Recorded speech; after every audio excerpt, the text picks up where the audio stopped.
Водний світ є водний світ. Отож, Офіс глави нашої держави повідомив деталі візиту Володимира Зеленського до Туреччини, який має відбутися саме нині, у п'ятницю, 8 березня. За даними відповідного відомства, під час візиту український президент зустрінеться із турецьким колегою Реджепом Таїпом Ердоганом. Лідери мають обговорити формулу миру, організацію саміту миру, безпеки судноплавства у Чорному морі, глобальну продовольчу стабільність, а також звільнення українських полонених і політичних в'язнів, які утримуються на території Російської Федерації. Окрема увага під час візиту буде прикута до спільних проєктів в оборонно-промисловій сфері. Йдеться в повідомленні від Офісу президента, яке вже оприлюднили у соціальних мережах відомства. Зеленський також відвідає місця, на яких триває будівництво корветів для військово-морських сил України, і зустрінеться із представниками турецьких оборонних компаній.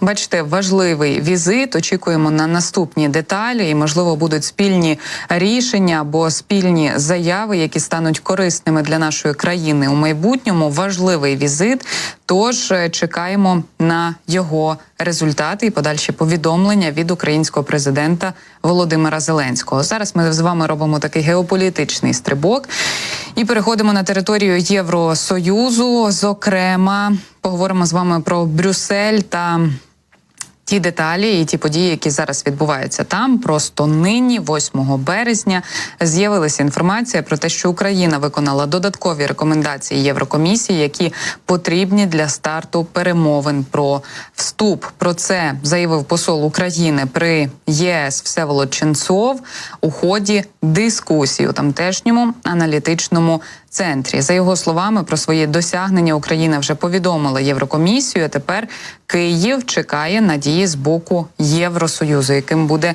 подальший алгоритм того, що Україні ще потрібно буде зробити.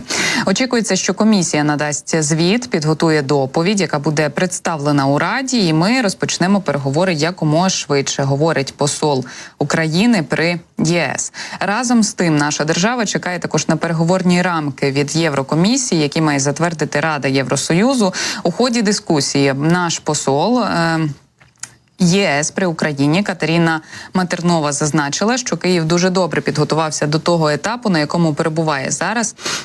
Вона вже висловила сподівання, що серед держав-членів і надалі буде зберігатися консенсус щодо подальших дій у напрямку розширення Євросоюзу. Грудневий саміт дав зелене світло для початку переговорів, але перед цим ми повинні мати звіт про виконання 4 кроків. Після цього ухвалення переговорних рамок, далі перша міжурядова конференція, і лише після цього розпочнуться самі переговори, кажуть у Брюсселі. Відповідно до цього переговорний процес не буде легким і може бути часом неприємним, але до цього треба бути готовими. Бачите, є країни, які упродовж тривалого часу йдуть до Євросоюзу. Таку собі спрощену процедуру пропонують нашій країні, але зрештою є низка умов, яких маємо дотриматися. Зокрема, йдеться про реформи, йдеться також про певні соціальні аспекти, яких точно мусимо дотримуватися у цьому процесі. Але нагадаю також, що у Євросоюзі офіційні посадовці позитивно ставляться до тих кроків, які робить Україна, адже ця наша євроінтеграція відбувається у час Великої війни, так, коли головна наша увага зосереджена на фронтах, на підтримці українських сил оборони, але все ж таки позитивні зміни з'являються.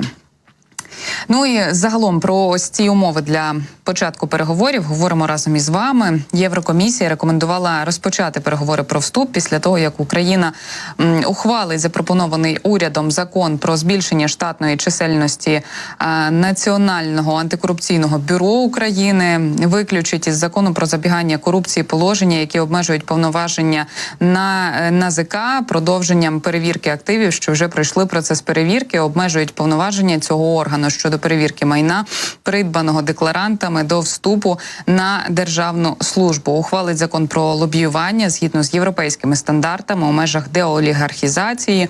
Ну і ухвалить закон, який врахує решту рекомендації Венеціанської комісії від червня і жовтня 23-го року, які пов'язані з законом про нацменшини, а ще врахує рекомендації комісії, пов'язані з законами про державну мову, медіа та освіту. Ну, бачите, великий процес реформ, зокрема антикорупційних, який потрібно виконати Україні.